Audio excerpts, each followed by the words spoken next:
Oke, Masya Allah, Alhamdulillah. Baik, Assalamualaikum warahmatullahi wabarakatuh. Alhamdulillahirabbil alamin wa bihi nasta'in ala umuri dunya waddin wassalatu wassalamu ala asyrafil anbiya wal mursalin wa ala alihi wa sahbihi ajma'in amma ba'd. Rabbi shrah li sadri wa yassir li amri wahlul 'uqdatam min lisani yafqahu qawli amin amin ya rabbal alamin. Mengucapkan terima kasih untuk Ustazah Lithia. Apa kabar semua teman-teman? Apa kabar semuanya? Baik, alhamdulillah. Baik, Uma minta maaf karena hari ini agak terlambat Uma memulai ini ya, tapi mudah-mudahan teman-teman sudah belajar banyak dari Ustazah Galitia. Langsung saja, hari ini teman-teman kita membahas mengenai agar hidup penuh dengan keberkahan. Apa sih yang dimaksud dengan keberkahan itu? Teman-teman kita sering mendengarkan berkah ya gitu ya.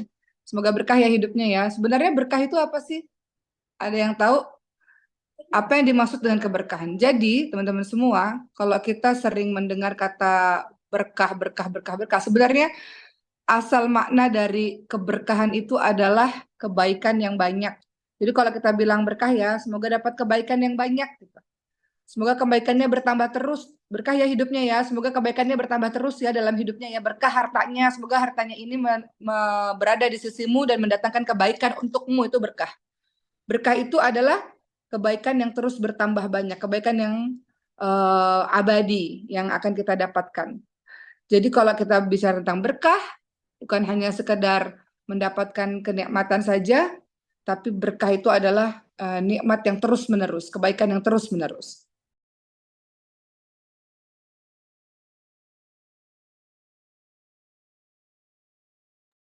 Baik, kita lihat dulu teman-teman semua ya, mengenai berkah atau kalau dalam bahasa Arab itu al-barokah ya, berkembang, bertambah. Nah, itu kebahagiaan yang berkembang, bertambah, kebaikan yang berkembang, bertambah itu adalah asal makna dari keberkahan. Kita lihat dulu bahwa orang-orang terdahulu, kaum-kaum terdahulu itu dijelaskan di dalam Al-Quran adalah kaum-kaum atau negeri-negeri yang mendapatkan banyak sekali kebaikan, banyak sekali keberkahan. Teman-teman lihat dalam surah Saba. Lihat dalam surah Saba, surah ke-34 ayat 15 di dalam Al-Quran, ada kalimat a'udzubillahi minasyaitonirrajim, baldatun thayyibatun wa rabbun ghafur. Negerimu adalah negeri yang baik dan Rabbmu adalah Rabb yang Maha Pengampun. Jadi negeri yang baik ini adalah negeri yang penuh dengan keberkahan, penuh dengan kebaikan. Makanya kalau teman-teman pernah lihat profilnya Maskan Hufat, di akhir mau bilang, tujuan dari Maskan Hufat ini, teman-teman menghafal Quran adalah supaya teman-teman ini kelak jadi orang-orang hebat, yang mengisi posisi penting di negeri ini, dan menjadikan negeri ini menjadi negeri yang baldatun, thayyibatun, warabun ghafur. Surah Sabah ayat 15. Negeri yang baik, negeri di mana Allah SWT senantiasa mengampuni orang-orang di negeri tersebut. Allah, negeri yang baik dan Rabbmu adalah Rabb yang Maha Pengampun, itu artinya baldatun thayyibatun wa rabbun ghafur. Jadi sebenarnya ayat ini baldatun thayyibatun wa rabbun ghafur itu menceritakan tentang siapa? Menceritakan tentang negeri apa? Negeri Sabak. Negeri Sabak, teman-teman semua. Jadi dulu sebuah negeri ada yang namanya negeri Sabak. Sebelum mengalami kehancuran karena mereka semua jauh daripada Allah SWT. Nah, di negeri Sabak ini di surah Sabak ini Allah menceritakan tentang orang-orang Sabak, bangsa Sabak pada saat itu. Yang pada saat itu penduduknya beriman, Masya Allah, penduduknya beramal salih, penduduknya melakukan kebaikan-kebaikan. Sampai dikisahkan, ulama mengisahkan tentang negeri Sabak ini, orang-orang yang ada di negeri Sabak ini tidak perlu susah-susah dalam memanen buah-buahan. Ketika mereka meletakkan keranjangnya di atas kepala mereka, lalu mereka melewati kebun-kebun, maka buah-buahan masak itu berjatuhan di keranjang-keranjang mereka tanpa harus susah metik-metik. Jadi negeri itu negeri yang diberkahi. Negeri Sabah itu pada saat itu negeri yang diberkahi karena orang-orangnya soleh, orang-orangnya beriman. Berarti artinya kalau kita mau jadikan negeri kita Indonesia jadi negeri yang baik, atau keluarga kita keluarga yang baik, keluarga yang diberkahi, atau rezeki kita rezeki yang diberkahi, atau ilmu kita ilmu yang diberkahi, pekerjaan kita pekerjaan yang diberkahi, berarti syaratnya adalah seperti orang-orang Sabah ini sebelumnya. Apa itu? Adalah orang-orang yang beriman kepada Allah SWT dan beramal saleh. Ya, ini di negeri Sabak pada masa itu betul-betul mudah dalam menjalankan kehidupan, makmur luar biasa. Orang-orangnya tidak kelaparan, orang-orangnya mendapatkan banyak sekali buah-buahan, bahkan tidak ada lalat, tidak ada nyamuk, tidak ada kutu, tidak ada serangga-serangga lainnya di tempat itu pada masa itu, karena udara yang begitu bagus di negeri Sabak, cuacanya yang sangat bersih. Itu Allah berikan keberkahan bagi negeri tersebut. Di negeri Sabak pada saat itu adalah negeri yang banyak orang menginginkannya. Kenapa? Karena di dalamnya orang-orang yang saleh.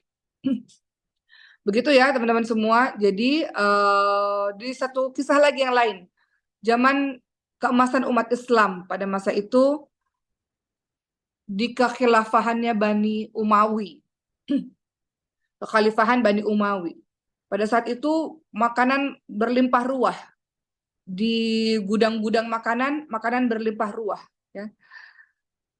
Dan di gudang itu ditulis ini adalah makanan hasil panen pada masa keadilan ditegakkan gitu. Jadi itu diartikan bahwa di masa itu orang-orang atau negeri tersebut diberkahi oleh Allah karena pada masa itu kebaikan dilakukan, amal soleh dilakukan, keadilan ditegakkan. Makanya di depan tempat penyimpanan makanan dituliskan ini adalah makanan hasil panen ketika masa keadilan ditegakkan. Jadi korelasi sekali ya teman-teman semua. Beriman dan beramal soleh itu berkorelasi dengan keberkahan yang kita dapatkan dalam kehidupan kita. Makanya kalau mau buat baldatun, thayyibatun, wa rabbun ghafur. Negeri yang baik ini, negeri yang diberkahi oleh Allah, orangnya isinya harus orang-orang yang baik. Jadi berdasarkan kisah dari Sabak, surah Sabak ini, yang mengisahkan tentang negeri Sabak, surah Sabak ayat 15 tadi, baldatun thayyibatun wa rabbun ghafur. Maka kalau kita tanya, apa sih caranya supaya kita bisa meraih keberkahan hidup, keberkahan rezeki, keberkahan ilmu, keberkahan apapun itu, maka caranya adalah dengan apa? Dengan pertama beriman kepada Allah Subhanahu wa taala, kedua beramal saleh. Uma jelaskan itu insyaallah satu persatu. Suara Uma jelas teman-teman semua? Kalau nggak jelas Uma pakai headset ini. Baik. Jelas insyaallah. Jelas ya? Bentar. Jelasan pakai headset atau jelasan sebentar? Oke. Jadi permulaan pada hari ini ya. Lebih jelas sekarang? Ya, lebih jelas. Baik. Jadi permulaan pada hari ini kita sudah sama-sama membayangkan sedikit negeri Sabak dan kekhalifahan Umawi pada masa itu, di mana Allah SWT memberikan begitu banyak keberkahan. Keberkahan itu kebaikan-kebaikan yang luar biasa, kemudahan yang luar biasa, kenikmatan menjalankan kehidupan ini dengan luar biasa, dikarenakan sebab apa? Beriman dan beramal saleh. Maka kita lihat dua syarat ini. Pertama, kita beriman kepada Allah Subhanahu wa taala. Teman-teman lihat dalam surah Al-A'raf ayat 96. Al-A'raf ayat 96. Allah Subhanahu wa taala berfirman, andai kata penduduk negeri-negeri beriman dan bertakwa, kata Allah. Walau anna ahlal qura amanu wattaqau, ya. Dikatakan andaikan penduduk negeri-negeri beriman dan bertakwa, pastilah kami akan melimpahkan kepada mereka keberkahan dari langit dan bumi. Jadi dalam surah Al-A'raf ayat 96, andaikan penduduk negeri beriman dan bertakwa. Jadi syaratnya beriman dan bertakwa. Beriman dan bertakwa, beramal saleh. Bertakwa itu secara sederhana menjalankan apa-apa yang Allah senangi, menjauhi apa-apa yang Allah tidak senangi. Bertakwa. Allah janjikan apa? Seandainya penduduk negeri-negeri beriman dan bertakwa, pastilah, kata Allah, la fatahna alaihim barakatin, pastilah kami akan melimpahkan kepada mereka keberkahan. Allah melimpahkan keberkahan minas sama wal ard. Allah melimpahkan keberkahan dari langit dan dari bumi. Allah memberikan kebaikan-kebaikan tanpa henti, terus-menerus dari langit dan dari bumi. Tapi mereka mendustakan ayat-ayat kami, maka kami siksa mereka dengan sebab perbuatannya. Jadi dari surah Al-A'raf 96 diketahui keberkahan akan datang dengan beriman dan beramal salih, namun keberkahan akan hilang dengan maksiat yang kita lakukan. Surah Al-A'raf 96. Begitulah balasan Allah ya teman-teman semua bagi orang-orang yang senantiasa beriman kepada Allah. Mereka akan mendapatkan keberkahan hidup. Kebaikan-kebaikan yang engkau lakukan dalam hidupmu bukan engkau lagi nolong orang lain. Kebaikan yang engkau lakukan sesungguhnya engkau sedang menolong dirimu sendiri. Karena dengan kebaikan amal soleh yang engkau lakukan, engkau akan mendatangkan keberkahan itu dalam hidupmu. Jadi nggak ada ruginya dalam berbuat baik. Kadang-kadang kita berbuat baik sama orang, terus kita katakan, oh dia nggak menghargai kebaikan saya, oh kebaikan saya nggak dilihat, kebahagiaan saya nggak diapresiasi, nggak dibalas, dan sebagainya. Balasan manusia itu kecil teman-teman semua. Kecil. Tapi kalau Allah yang balas, itu berlimpah ruah Allah balas. Uma boleh cerita sedikit nggak teman-teman semua? Misalnya ada yang nanya, di Mesir ini kan Uma udah mulai sering ada undangan dan sebagainya, ceramah dan sebagainya. Mereka bilang, Ustazah Oki, kemarin ada yang bilang begini, Uma, kita mengundang Uma ceramah, tapi nggak ada apa-apa, nggak apa-apa ya Uma. Teman-teman tahu, teman-teman melakukan amal soleh, kalau orientasinya cuma balasan dari manusia, itu kecil banget. Tapi kalau orientasinya adalah balasan dari Allah, Masya Allah, Allah datangkan keberkahan untuk kita. Uma kemarin cerita sama teman-teman sekolah pesantren di Mesir, keberkahan yang Allah berikan kan, rezeki yang Allah berikan nggak berupa duit aja teman-teman semua. Uma bilang, tiba-tiba Sulaiman kan anak Uma ada sindrom Prader-Willi namanya, sindrom yang banyak anak-anak kecil nggak bertahan. Dengan Sulaiman yang sehari ini bisa bertumbuh dengan sehat, seperti anak yang normal, Masya Allah, itu keberkahan. Dengan Ibu Uma yang kemarin harusnya serangan jantung kemudian nggak bertahan ya, karena dokter bilang nggak bertahan, sekarang bertahan dan saat itu keberkahan. Anak-anak atau Uma misalnya bisa belajar di Mesir ini tuh keberkahan. Jadi teman-teman semua, keberkahan yang Allah berikan itu berlimpah ruah lebih dari balasan yang Allah berikan. Jadi setiap kali ada kesempatan beramal saleh, nah apapun itu bentuknya ya, saya kalau kayak Umar misalnya dipanggil ceramah dan sebagainya, itu kan bentuk dari amal saleh. Ataupun teman-teman dikasih kesempatan untuk beramal saleh apapun itu, teman-teman lakukan dan nggak usah mengharap balasan apapun dari manusia, karena balasan dari manusia nggak banyak. Tapi kalau teman-teman berorientasi pada balasan dari Allah, keberkahan yang Allah berikan banyak. Tiba-tiba yang sakit jadi sembuh, tiba-tiba yang hutang piutang jadi lunas, tiba-tiba teman-teman dikasih kesempatan dalam menuntut ilmu, semua adalah keberkahan dari Allah SWT. Gitu ya teman-teman semua ya. Berikutnya, teman-teman lihat dalam surah Al-Qasas ayat 78. Ini keberkahan yang Allah cabut dari seseorang bernama Korun. Teman-teman tahu Korun kan? Orang yang tadinya miskin, minta-minta doa sama Nabi Musa. Nabi Musa doakan supaya saya kaya raya. Ketika sudah doakan Nabi Musa, dia kaya raya, tapi dia jadi lupa pada Allah. Dulu, waktu dia taat, Allah kasih kekayaan itu kepada Korun. Kenikmatan hidup pada Korun. Tapi Korun yang soleh, tiba-tiba ketika jadi kaya, jadi berubah. Jadi jauh daripada Allah dan sombong kepada Allah SWT.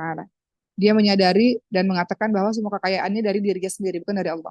Dalam surah Al-Qasas ayat 78 itu ada kalimat Korun berkata, sesungguhnya aku hanya diberi harta. Aku ini dapat harta ini karena ilmuku sendiri, kata Korun. Nggak beriman dia kepada Allah lagi. Padahal syarat keberkahan hidup, iman dan amal soleh. Kata Korun, aku ini sekarang begini, kaya raya seperti ini ya, karena aku punya ilmu, karena diriku sendiri. Dan kemudian ayat itu dilanjutkan dengan, dan apakah ia tidak mengetahui bahwasanya Allah sungguh telah membinasakan umat-umat sebelumnya lebih kuat daripadanya dan lebih banyak harta kumpulannya. Allah membinasakan umat-umat sebelumnya. Allah kasih keberkahan ketika orang-orang di negeri itu soleh. Tapi ketika zamannya Korun, ketika Korun udah mulai sombong, Allah ambil, Allah cabut semuanya. Begitu ya teman-teman semua. Jadi kita bisa lihat bahwa satu keluarga, satu negeri, satu tempat gitu ya, akan diberkahi oleh Allah ketika dia punya keadaan iman kepada Allah SWT. Korun dicabut dengan begitu mudah, dibenamkan dirinya dan harta-hartanya. Makanya kita sering bilang harta karun. Berdasarkan dari kisah Korun yang dibenamkan di dalam tanah karena kesombongannya, kemaksiatannya kepada Allah SWT. Termasuk kalau teman-teman ini tambahan saja, kalau teman-teman mau mendatangkan keberkahan dalam hidup, awali segala sesuatu sebelum mengerjakan sesuatu dengan mengucap nama Allah. Bismillahirrahmanirrahim. Itu perbedaan yang besar loh. Itu kelihatannya simple. Teman-teman misalnya mau keluar rumah, Bismillah. Mau makan, Bismillah. Mau melangkahkan kaki ke satu tempat, Bismillah. Mau pakai baju, Bismillah. Misalnya ya, kalau lebih bagus tentu dengan doa yang panjang. Tapi cukup dengan kata Bismillah itu mendatangkan keberkahan Allah. Kata siapa? Berdasar dari kisah apa? Kisah pada saat Siti Aisyah radhiyallahu anha. Pada saat itu Nabi Muhammad SAW kedatangan orang-orang ke rumahnya. Dan Nabi Muhammad itu datang ke satu tempat gitu ya, bersama dengan 6 orang sahabatnya. Kemudian pada akhirnya mulai makan, mulai menyantap makanan. Maka apa yang terjadi berikutnya? Datang seorang Arab Badui lalu menyantap makanan dalam 2 suapan saja. Apa kata Rasulullah SAW? ketahuilah seandainya orang ini yang tadinya makan tapi cuma 2 suapan gitu ya, habis itu habis gitu. Ketahuilah seandainya ia menyebut nama Allah, basmalah, niscaya makanan itu akan mencukupi kalian semua. Jadi makanan itu terasanya tidak cukup. Salah satu faktornya karena nggak ngucapin basmalah. Maksudnya apa di sini? Maksudnya segala sesuatu akan Allah berikan keberkahan, Allah tambahkan kebaikan kalau engkau ucap basmalah. Kadang-kadang itu perbuatan yang kecil, tapi ternyata dari basmalah itulah Allah mendatangkan keberkahan bagimu. Termasuk, jadi ketika makan ucapkan basmalah supaya engkau merasa cukup dengan makanan tersebut. Tiba-tiba, entah gimana caranya, tiba-tiba Allah banyakkan, tiba-tiba Allah kenyangkan, tiba-tiba Allah buat dengan caranya sendiri. Kemudian juga ketika teman-teman yang sudah menikah ya berhubungan suami istri gitu. Sebelum berhubungan, katakan basmalah. Apa kata Rasulullah SAW? Dengan basmalah, dengan menyebut nama Allah, ya Allah, jauhkanlah kami dari setan, jauhkanlah anak-anak kami dari setan. Maka Allah akan mengkaruniakan anaknya dan niscaya anak itu tidak akan diganggu oleh syaitan. Dahsyatnya ucapan basmalah mendatangkan keberkahan dari Allah SWT.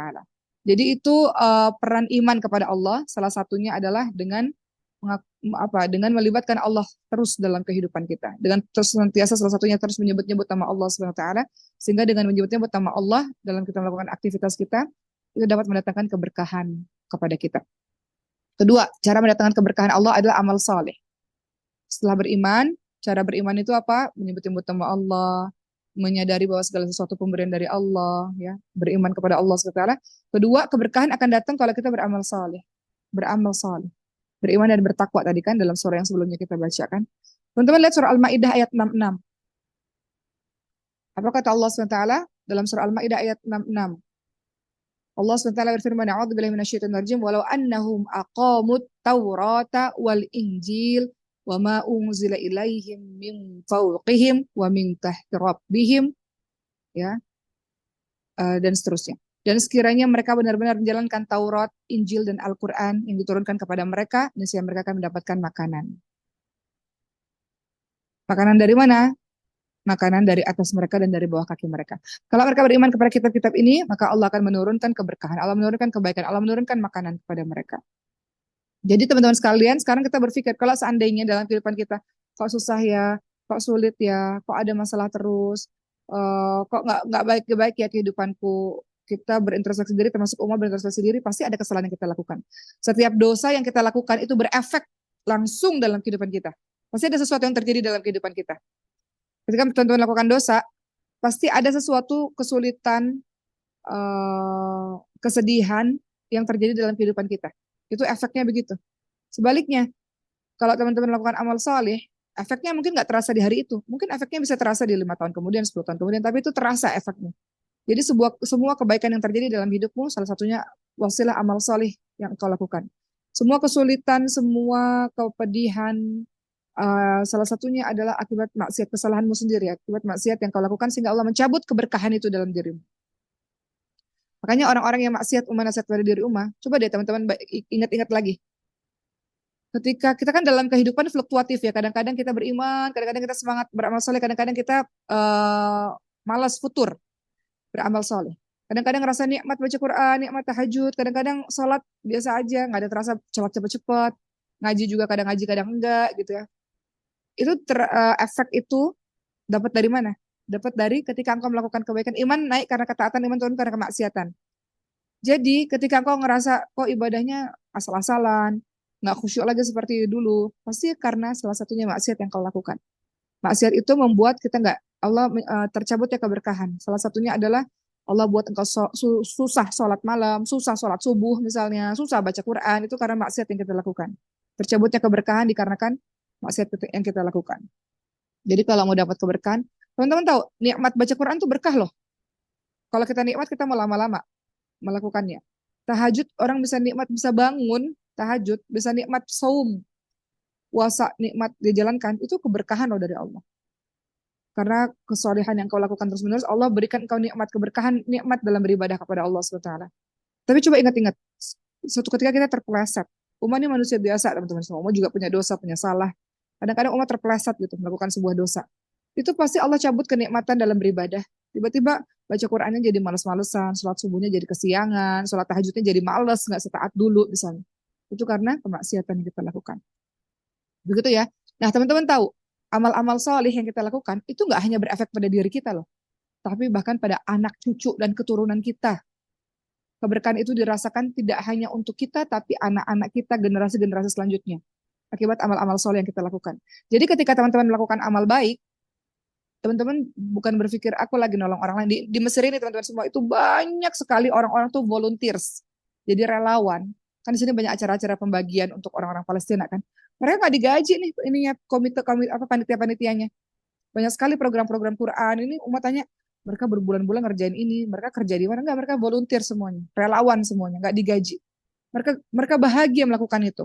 Mereka menyumbangkan pikiran, tenaga, waktunya, hartanya gitu untuk orang lain. Sejatinya mereka lagi nggak nolong orang lain, mereka lagi nolong diri mereka sendiri. Karena amal soleh yang kita lakukan itu mendatangkan keberkahan dari Allah dan keberkahan itu untuk tidak hanya untuk kita, untuk anak-anak kita, untuk keluarga kita, untuk keturunan kita. Makanya banyak sekali orang-orang di Masjidil Hufaz bilang, aku di Masjidil Hufaz, Masya Allah, tiba-tiba keluarga yang berantem, yang hiruk pikuk, tiba-tiba jadi adem keluarganya. Tiba-tiba orang yang sakit jadi sembuh. Itu keberkahan. Tahu dari mana, Umah? Kok bisa keberkahan itu dirasakan oleh anak keturunan? Teman-teman lihat suratul Kaf, Al-Kahfi ayat 82. Surah Al-Kahfi ayat 82. Ya. Ini dikisahkan, ya pada saat itu ada kisah Nabi Khidir dengan Nabi Musa alaihissalam bersama dengan dua orang anak kecil. Nabi Khidir itu membangun tembok pagar yang hendak roboh. Untuk apa? Untuk menjaga harta warisan yang dimiliki dua anak kecil ini yang terpendam di bawah tanah. Jadi supaya nggak diambil orang. Jadi Nabi Khidir membuat tembok tersebut, ya. Karena di dalamnya itu ada harta warisan untuk dua orang anak ditinggalkan oleh kakeknya generasi yang atas-atasnya. Dalam surah Al-Kahfi ayat 82 ada kalimat gini. Adapun dinding rumah itu adalah kepunyaan dua anak yatim di kota itu dan di bawahnya ada harta benda simpanan bagi mereka berdua. Sedangkan ayahnya adalah orang yang soleh. Ayahnya di sini bukan ayah sebenarnya, ayah keturunan atas-atasnya. Keturunan atasnya ayah-ayahnya ini adalah orang yang soleh. Maka Rabbmu menghendaki agar mereka sampai pada kedewasaannya dan mengeluarkan simpanan itu sebagai rahmat dari Rabbmu. Apa maksudnya di sini? Ulama tafsir menjelaskan, ayah yang dimaksud di kalimat ini adalah ayah yang soleh itu bukan ayah kandung, tapi orang tua dari generasi yang atas-atasnya. Ya, semasa hidupnya itu berprofesi sebagai seorang tukang tenun, namun orang yang soleh. Maka dari kisah ini kita belajar bahwa orang-orang yang soleh keturunannya akan dijaga. Anak keturunan orang soleh itu akan dijaga oleh Allah Subhanahu Wa Taala dan berkah hidup mereka itu di dunia dan di akhirat. Orang yang soleh memberikan syafaat pertolongan untuk generasi-generasi berikutnya. Derajatnya diangkat oleh Allah ke derajat yang tertinggi dan sebagainya. Jadi amal soleh yang kau lakukan efeknya bukan hanya untuk dirimu saja, tapi juga untuk anak-anakmu. Ya, Rasulullah Shallallahu Alaihi Wasallam bersabda dalam hadis riwayat Ahmad, Ibnu Majah dan Al Hakim. Apa kata Rasulullah? Sesungguhnya seseorang dapat tercegah dari rezeki akibat dosa yang dia kerjakan. Rezeki itu bukan hanya uang, rezeki itu kesehatan, menuntut ilmu, apalagi kemudahan dalam berbisnis dan sebagainya. Keberkahan itu kebaikan. Sesungguhnya seseorang dapat tercegah dari kebaikan, dapat tercegah dari rezekinya akibat dosa yang dia kerjakan. Jadi dosa yang kita kerjakan pasti berefek dalam kehidupan kita. Dalam hadis riwayat muttafaqun alaih itu dijelaskan pernah suatu ketika teman-teman tahu kan Bani Israel ya, kaum yang betul-betul durhaka kepada Allah SWT. Teman-teman tahu zaman dulu sebenarnya makanan itu nggak basi. Namun gara-gara Bani Israel, jadinya makanan-makanan menjadi basi. Kok bisa? Dalam hadis muttafaqun alaih dijelaskan, seandainya karena kalau bukan ulahnya Bani Israel, niscaya makanan tidak pernah basi dan daging tidak pernah membusuk. Kenapa maksudnya itu? Jadi Bani Israel, ulama menjelaskan, Bani Israel itu diberikan rezeki oleh Allah Subhanahu wa taala berupa burung-burung salwa ya, burung-burung puyuh. Tiap hari datang kepada mereka orang-orang Bani Israel gampang untuk memburu atau mengambil burung-burung tersebut untuk dijadikan makanan. Mereka menyimpan daging-daging tersebut. Dan tiap hari mereka hanya orang-orang Bani Israel ini hanya diizinkan oleh Allah untuk mengambil daging yang akan mereka makan pada hari itu. Jadi dagingnya selalu fresh, fresh dan fresh ya. Tapi karena Bani Israel semakin lama semakin jauh dan meninggalkan Allah, maka akibat perbuatan mereka itu Allah menghukum mereka sehingga daging-daging yang mereka simpan untuk mereka makan itu menjadi busuk. Allah cabut keberkahan itu. Nah, Begitulah teman-teman semua. Jadi di sini kita belajar secara sederhana hari ini dan secara simpel sekali. Ternyata kita tahu bahwa keberkahan salah satunya datang karena iman dan amal salih. Amal salih membantu mendatangkan keberkahan dalam kehidupan kita. Uh, Secara cepat Om akan bahas amal-amal solih yang kita bisa lakukan apa aja sih? Kalau tadi beriman, kita bisa lakukan salah satunya dengan menyebut nama Allah dengan bersalah, mengakui segala sesuatu karena Allah, melibatkan Allah dalam setiap kehidupan kita. Namun beramal solih, caranya gimana sih? Beramal solih itu supaya mendatangkan keberkahan. Pertama, bersyukur. Bersyukur kepada Allah Subhanahu wa taala. Bersyukur apapun yang Allah berikan, alhamdulillah, alhamdulillah, alhamdulillah. Bahkan di tingkatan tertinggi seseorang, tingkatan tertinggi iman seseorang, bahkan ketika diberikan ujian pun dia katakan alhamdulillah ala kulli hal, segala puji bagi Allah untuk semua keadaan. Orang-orang Palestina sana ketika diberikan ujian dia ucapkan apa? Alhamdulillah, alhamdulillah anakku syahid ya Allah, alhamdulillah ya Allah, alhamdulillah ala kulli hal, segala puji bagi untuk semua keadaan ya Allah. Senantiasa bersyukur dengan apa-apa yang Allah berikan, apapun keadaannya. Karena Allah memberikan yang terbaik, karena semua takdir adalah baik. Semua takdir baik. Kita sendiri yang kadang-kadang perlu waktu untuk memahami takdir tersebut adalah takdir yang baik. Teman-teman lihat dalam surah Ibrahim ayat 7, dikatakan, la in syakartum, la azidannakum, wa la in kafartum, inna adabi lasyadid. Allah SWT berfirman dalam surah Ibrahim ayat 7, sesungguhnya kalau kamu bersyukur, Allah tambahkan nikmat. Kalau kamu tidak bersyukur, maka azab Allah sangat pedih. Jadi barang siapa yang bersyukur maka sesungguhnya ia bersyukur untuk dirinya sendiri. Artinya ketika dia bersyukur maka sesungguhnya Allah akan berikan banyak sekali kebaikan-kebaikan untuknya. Allah berikan kenikmatan yang banyak untuknya. Dalam surah An-Naml ayat 40 ada kalimat a'udzubillahi minasyaitonir rajim wa man syakara fa innama yashkuru li nafsi. Siapa yang bersyukur maka bersyukur itu untuk dirinya sendiri. Sebenarnya dia bersyukur untuk dirinya sendiri. Maksudnya apa? Imam Al-Qurtubi menjelaskan, ketika orang bersyukur, sesungguhnya dia sedang bersyukur untuk dirinya sendiri. Maksudnya, manfaat bersyukur dirasakan oleh dirinya sendiri. Ketika dia bersyukur, maka akan bertambah kebaikan-kebaikan, akan bertambah kenikmatan, sebagaimana janji Allah Subhanahu wa Ta'ala. Gitu ya, teman-teman semua. Berikutnya apa lagi? Amal soleh yang kita lakukan selain bersyukur kepada Allah Subhanahu wa Ta'ala adalah bertaubat kepada Allah SWT. Itu amal soleh. Bertaubat dari segala macam perbuatan dosa. Setiap hari kita buat dosa. Kita sadari maupun kita nggak sadari. Dosa salah satu penyebab terhalangnya rezeki. Dosa menjadi penyebab tak terkabulnya doa. Maka salah satu yang mendatangkan keberkahan dalam kehidupan kita, kebaikan kepada kita adalah berdoa kepada Allah SWT. Bertobat kepada Allah SWT. Teman-teman lihat surah Hud ayat 52. Surah Hud ayat 52. Hud itu surah ke-11 dalam Al-Quran. Surah Hud ayat 52. Apa kata Allah? Dan Hud berkata, wahai kaumku, beristighfarlah kepada Rabbmu, lalu bertobatlah kepada Allah SWT. Niscaya kalau engkau bertobat kepada Allah, Allah akan menurunkan hujan yang deras, dan Allah akan menambahkan kekuatan kepadamu, dan janganlah kamu berpaling dengan berbuat dosa. Jadi, perbuatan dosa menghambat atau mencegah datangnya kebaikan dalam kehidupan kita. Ya, itu dari surah Hud ayat ke-52. Pada saat itu, kaumnya Nabi Hud alaihissalam, karena tidak taat kepada Allah, kufur kepada Allah, Allah kasih hukuman. Hukumannya apa? Mereka ditimpa kekeringan, kemarau, dan kemandulan. Wanita-wanitanya nggak bisa punya anak pada saat itu. Keadaan ini berlangsung bertahun-tahun, sampai Nabi Hud alaihissalam memerintahkan mereka itu untuk bertaubat dan beristighfar. Sebab taubat dan istighfar itu bisa menurunkan hujan dan mengaruniakan anak-anak dari rahim-rahim mereka. Makanya kalau teman-teman lihat surah Nuh ayat 10 sampai ayat 12, kalau ingin hujan datang, kalau ingin punya anak, kalau ingin rezeki datang, maka syaratnya adalah istighfar, bertaubat kepada Allah SWT. Banyak ya amal-amal soleh yang Uma nggak bisa bahas pada hari ini. Cuman Uma terakhir, Uma ingin bahas tentang menyambung tali silaturahmi. Ini pentingnya minta ampun, Masya Allah, kalau kita mau menyambung tali silaturahmi. Uma mau cerita sedikit sama teman-teman semua ya. Sebagaimana Rasulullah bersabda dalam hadis riwayat muttafaqun alaih, barang siapa yang senang untuk dilapangkan, diberkahi hidupnya dan rezekinya, dipanjangkan umur, hendaklah bersilaturahmi kan. Berkah dari bersilaturahmi. Kalau kita artikan secara luas, bersilaturahmi ya menjalin ukhuwah Islamiyah kalau kita artikan secara luas ya. Tapi kalau di Islam diartikan secara sebenarnya silaturahmi itu menjaga hubungan baik dengan kaum kerabat yang punya hubungan darah. Tapi kita bisa perluas itu dengan bersilaturahmi, berbuat baik dengan orang-orang sekitar. Uma mau cerita, Uma selalu bilang sama teman-teman bahwa Uma tuh kalau bisa ya, nggak pernah mau nolak orang kalau mau foto sama Uma tuh Uma kalau bisa jangan sampai ditolak gitu. Kenapa? Itu bagian dari amal soleh, ya kan? Kita hanya senyum beberapa detik, tapi kemudian kebahagiaan itu dirasakan efeknya oleh orang yang mau foto itu, ya kan? Senyum beberapa detik kan tidak susah sebetulnya. Kemudian orang-orang itu mendapatkan kebahagiaan dan Allah memberikan keberkahan karena itu bagian dari amal soleh. Dan kita nggak pernah tahu orang yang kita ajak foto. Ini mau cerita pribadi Uma ya. Orang yang kita ajak foto, bisa aja satu hari nanti dia nolong kita. Kita nggak pernah tahu siapa mereka. Nah, mau cerita sedikit cerita yang menarik ya.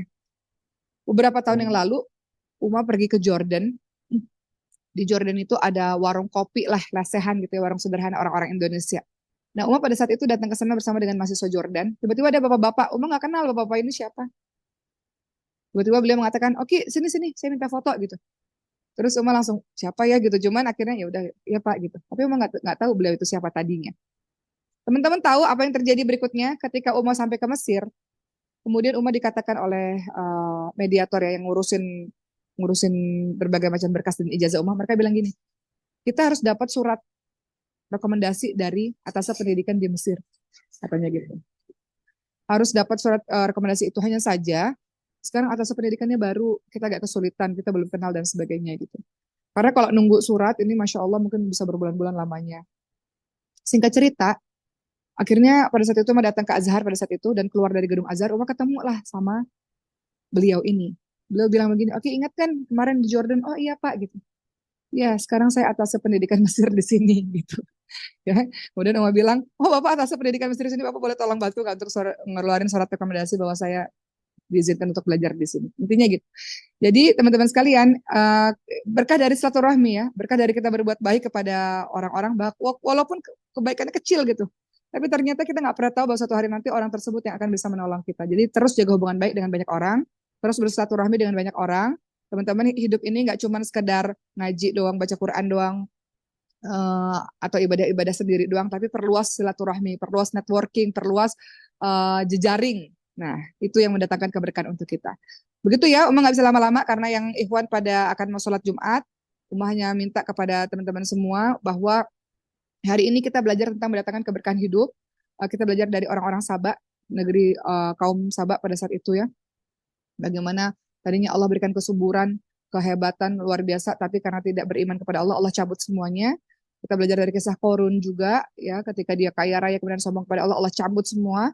Kita belajar juga dari kisah kaumnya Nabi Hud alaihissalam. Kaumnya Nabi Hud alaihissalam, Nabi Hud minta mereka bertobat terus-menerus kepada Allah agar Allah berikan keberkahan kepada mereka. Dan salah satunya cara supaya mendatangkan keberkahan selain iman adalah beramal soleh. Beramal soleh itu dengan cara terus bersyukur kepada Allah, beristighfar, minta ampun kepada Allah, dan terus memperluas jaringan persahabatan. Dengan memperluas tali silaturahmi, maka Allah akan memberikan kemudahan, pertolongan, wasilah dari orang-orang itu. Jadi amal soleh tidak pernah sia-sia, amal soleh adalah untuk membantu dirimu sendiri. Jadi rugi kalau orang-orang nggak mau beramal soleh. Rugi kalau orang-orang nggak mau berkontribusi, rugi. Karena sesungguhnya dia akan mendapatkan kebahagiaan dan mendapatkan keberkahan hidup. Allah mudahkan semua urusannya sebagaimana dia memudahkan urusan orang lain.